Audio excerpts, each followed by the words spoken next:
The Man of the Crowd by Edgar Allan Poe. It was well said of a certain German book that lässt sich nicht lesen. It does not permit itself to be read. There are some secrets which do not permit themselves to be told. Men die nightly in their beds, wringing the hands of ghostly confessors, and looking them piteously in the eyes, die with despair of heart and convulsion of throat, on account of the hideousness of mysteries which will not suffer themselves to be revealed. Now and then, alas! The conscience of man takes up a burden so heavy in horror that it can be thrown down only into the grave, and thus the essence of all crime is undivulged. Not long ago, about the closing in of an evening in autumn, I sat at the large bow window of the D Coffee House in London. For some months I had been ill in health, but was now convalescent, and with returning strength, found myself in one of those happy moods which are so precisely the converse of ennui, moods of the keenest appetency, when the film from the mental vision departs, and the intellect, electrified, surpasses as greatly its everyday condition, as does the vivid yet candid reason of Leibniz. The mad and flimsy rhetoric of Gorgias. Merely to breathe was enjoyment. And I derived positive pleasure even from many of the legitimate sources of pain. I felt a calm but inquisitive interest in everything. With a cigar in my mouth and a newspaper in my lap, I had been amusing myself for the greater part of the afternoon, now in poring over advertisements, now in observing the promiscuous company in the room, and now in peering through the smoky panes into the street. This latter is one of the principal thoroughfares of the city, and had been very much crowded during the whole day. But as the darkness came on, the throng momently increased, and by the time the lamps were well lighted, two dense and continuous tides of population were rushing past the door. At this particular period of the evening, I had never before been in a similar situation, and the tumultuous sea of human heads filled me. Therefore, with a delicious novelty of emotion, I gave up at length all care of things within the hotel, and became absorbed in contemplation of the scene without. At first my observations took an abstract and generalizing turn. I looked at the passengers in masses, and thought of them in their aggregate relations. Soon, however, I descended to details, and regarded with minute interest the innumerable varieties of figure, dress, air, gait, visage, and expression of countenance. By far the greater number of those who went by had a satisfied, businesslike demeanor, and seemed to be thinking only of making their way through the press. Their brows were knit, and their eyes rolled quickly. When pushed against by fellow wayfarers, they evinced no symptom of impatience, but adjusted their clothes and hurried on. Others, still a numerous class, were restless in their movements, had flushed faces, and talked and gesticulated to themselves, as if feeling in solitude on account of the very denseness of the company around. When impeded in their progress, these people suddenly ceased muttering, but redoubled their gesticulations, and awaited, with an absent and overdone smile upon the lips, the course of the persons impeding them. If jostled, they bowed profusely to the jostlers, and appeared overwhelmed with confusion. There was nothing very distinctive about these two large classes beyond what I have noted. Their habiliments belonged to that order which is pointedly termed the decent. They were undoubtedly noblemen, merchants, attorneys, tradesmen, stock-jobbers, the eupatrids and the commonplaces of society, men of leisure, and men actively engaged in affairs of their own, conducting business upon their own responsibility. They did not greatly excite my attention. The tribe of clerks was an obvious one, and here I discerned two remarkable divisions. There were the junior clerks of flash houses, young gentlemen with tight coats, bright boots, well-oiled hair, and supercilious lips. Setting aside a certain dapperness of carriage, which may be termed deskism for want of a better word, the manner of these persons seemed to me an exact facsimile of what had been the perfection of bon ton about 12 or 18 months before. They wore the cast-off graces of the gentry. And this, I believe, involves the best definition of the class. The division of the upper clerks of staunch firms, or of the steady old fellows. It was not possible to mistake. These were known by their coats and pantaloons of black or brown, made to sit comfortably, with white cravats and waistcoats, broad, solid-looking shoes, and thick hose or gaiters. They had all slightly bald heads, from which the right ears, long used to pen-holding, had an odd habit of standing off on end. I observed that they always removed or settled their hats with both hands, and wore watches, with short gold chains of a substantial and ancient pattern. Theirs was the affectation of respectability, if indeed there be an affectation so honorable. There were many individuals of dashing appearance, whom I easily understood as belonging to the race of swell pickpockets, with which all great cities are infested. I watched these gentry with much inquisitiveness, and found it difficult to imagine how they should ever be mistaken for gentlemen by gentlemen themselves. Their voluminousness of wristband, with an air of excessive frankness, should betray them at once. The gamblers, of whom I descried not a few, were still more easily recognizable. They wore every variety of dress, from that of the despot thimble-rig bully, with velvet waistcoat, fancy neckerchief, gilt chains, and filigreed buttons, to that of the scrupulously inornate clergyman, than which nothing could be less liable to suspicion. Still all were distinguished by a certain sodden swarthiness of complexion, a filmy dimness of eye, and pallor and compression of lip. There were two other traits, moreover, by which I could always detect them: a guarded lowness of tone in conversation, and a more than ordinary extension of the thumb in a direction at right angles with the fingers. Very often, in company with these sharpers, I observed an order of men somewhat different in habits, but still birds of a kindred feather. They may be defined as the gentlemen who live by their wits. They seem to prey upon the public in two battalions, that of the dandies and that of the military men. Of the first grade, the leading features are long locks and smiles. Of the second, frogged coats and frowns. Descending in the scale of what is termed gentility, I found darker and deeper themes for speculation.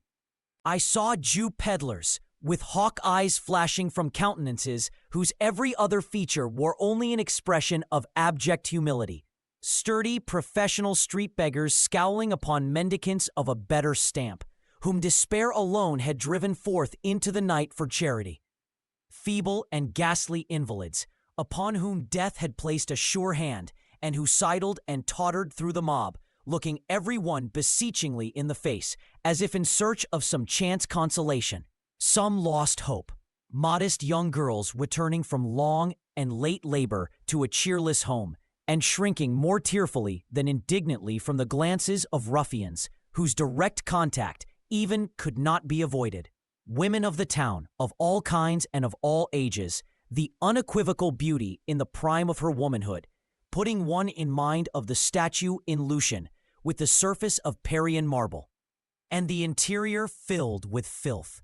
The loathsome and utterly lost leper in rags, the wrinkled, bejeweled, and paint-begrimed beldame, making a last effort at youth, the mere child of immature form, yet from long association, an adept in the dreadful coquetries of her trade, and burning with a rabid ambition to be rank the equal of her elders in vice.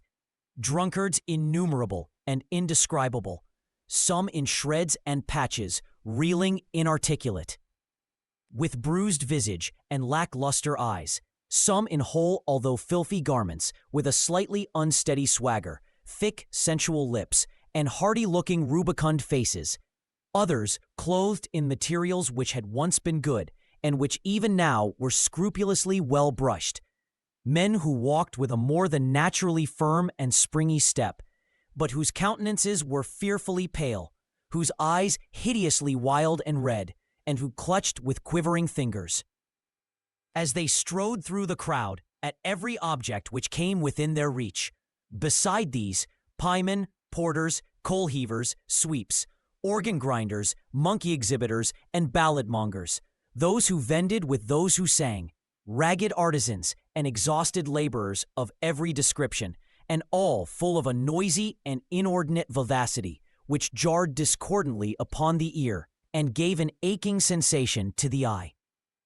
As the night deepened, so deepened to me the interest of the scene, for not only did the general character of the crowd materially alter, its gentler features retiring in the gradual withdrawal of the more orderly portion of the people, and its harsher ones coming out into bolder relief, as the late hour brought forth every species of infamy from its den.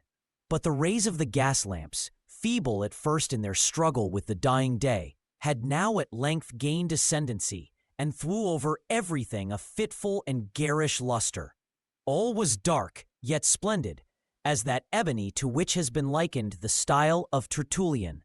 The wild effects of the light enchained me to an examination of individual faces, and although the rapidity with which the world of light flitted before the window prevented me from casting more than a glance upon each visage, still it seemed that in my then peculiar mental state I could frequently read, even in that brief interval of a glance, the history of long years.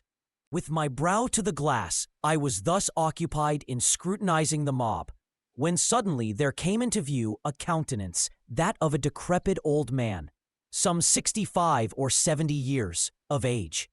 A countenance which at once arrested and absorbed my whole attention, on account of the absolute idiosyncrasy of its expression.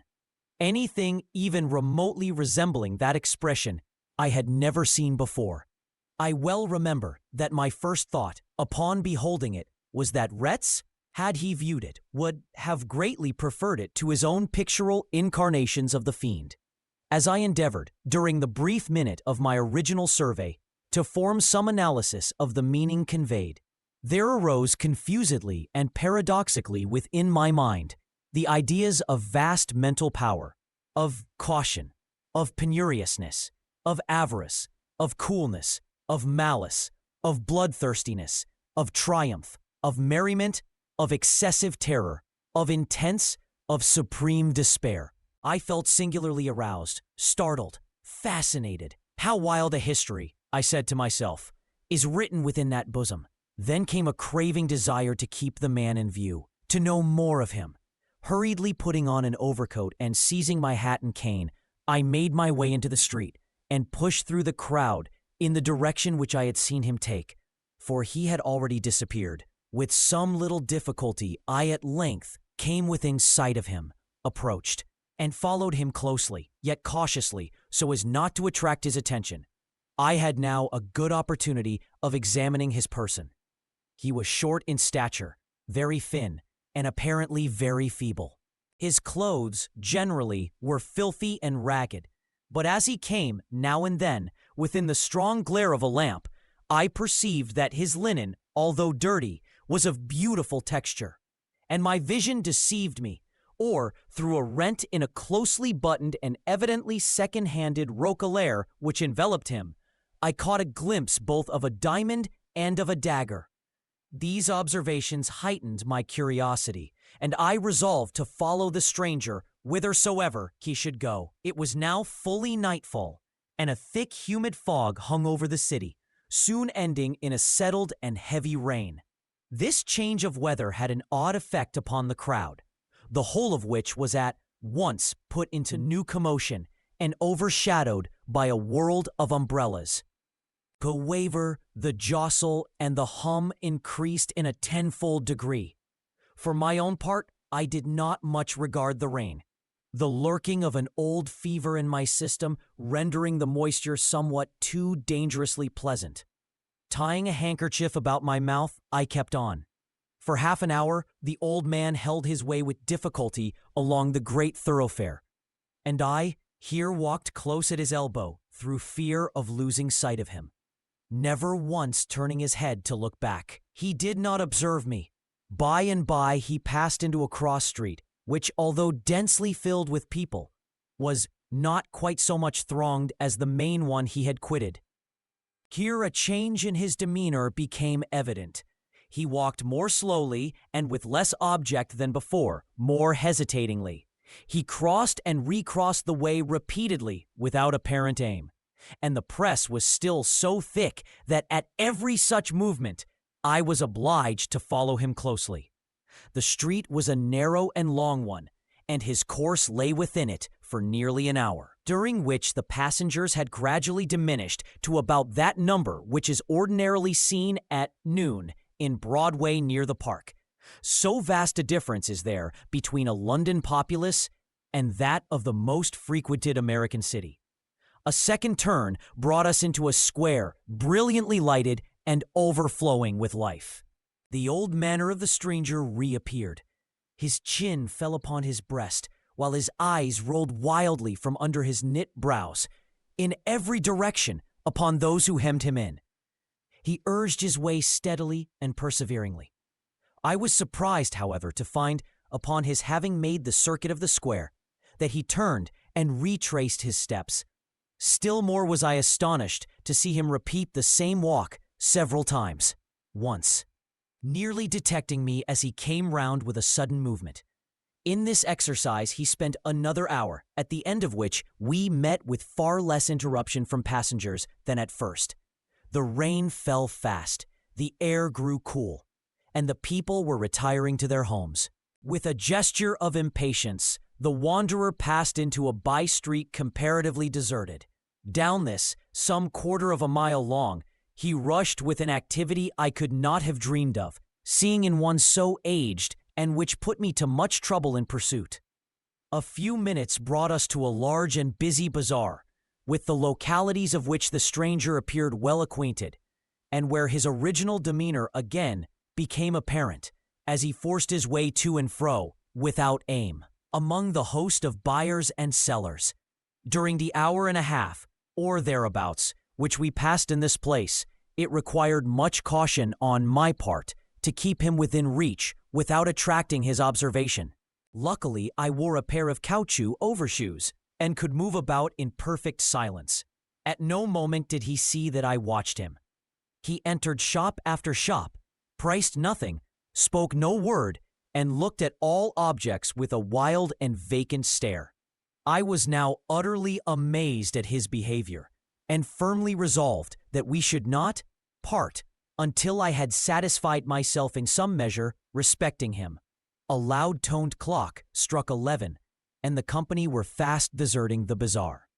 A shopkeeper, in putting up a shutter, jostled the old man, and at the instant I saw a strong shudder come over his frame. He hurried into the street, looked anxiously around him for an instant, and then ran with incredible swiftness through many crooked and people-less lanes, until we emerged once more upon the great thoroughfare whence we had started, the street of the D Hotel. It no longer wore, however, the same aspect. It was still brilliant with gas, but the rain fell fiercely, and there were few persons to be seen. The stranger grew pale. He walked moodily some paces up the once populous avenue, then, with a heavy sigh, turned in the direction of the river, and, plunging through a great variety of devious ways, came out, at length, in view of one of the principal theaters. It was about being closed, and the audience were thronging from the doors. I saw the old man gasp as if for breath while he threw himself amid the crowd, but I thought that the intense agony of his countenance had, in some measure, abated. His head again fell upon his breast. He appeared as I had seen him at first. I observed that he now took the course in which had gone the greater number of the audience, but, upon the whole, I was at a loss to comprehend the waywardness of his actions. As he proceeded, the company grew more scattered, and his old uneasiness and vacillation were resumed. For some time he followed closely a party of some 10 or 12 roisterers, but from this number one by one dropped off, until 3 only remained together. In a narrow and gloomy lane, little frequented, the stranger paused, and for a moment seemed lost in thought.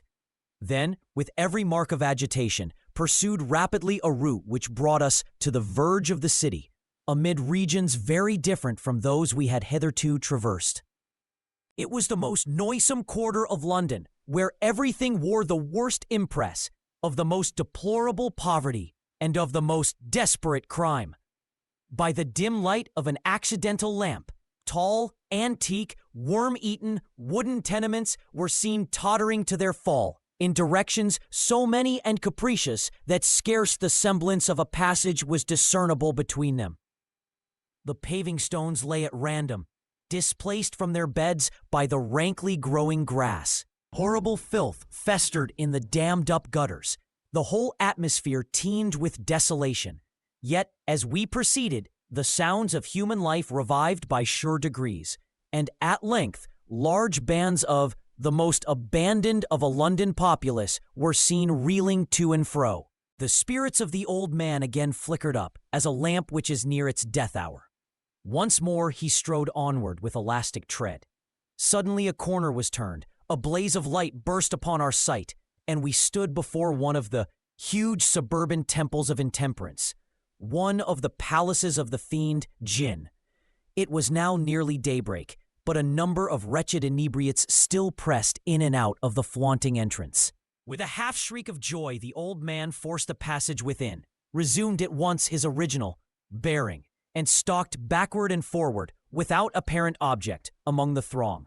He had not been thus long occupied, however, before a rush to the doors gave token that the host was closing them for the night. It was something even more intense than despair that I then observed upon the countenance of the singular being whom I had watched so pertinaciously.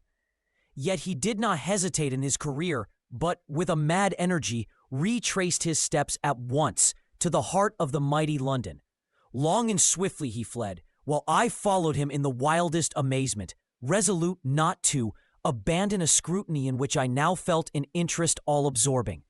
The sun arose while we proceeded, and, when we had once again reached that most thronged mart of the populous town, the street of the D.D. Hotel, it presented an appearance of human bustle and activity scarcely inferior to what I had seen on the evening before. And here, long, amid the momently increasing confusion, did I persist in my pursuit of the stranger.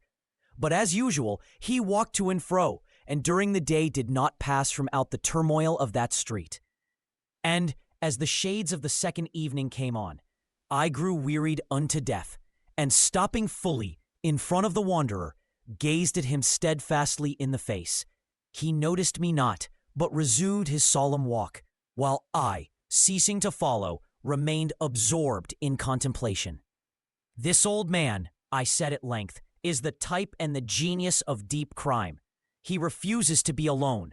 He is the man of the crowd. It will be in vain to follow, for I shall learn no more of him, nor of his deeds." The Worst Heart of the World is a grosser book than the Hortulus Anime, and perhaps it is but one of the great mercies of God that er last signict lesen. The Hortulus Anime cum oratiunculus aliquibus superadditus of Gruninger.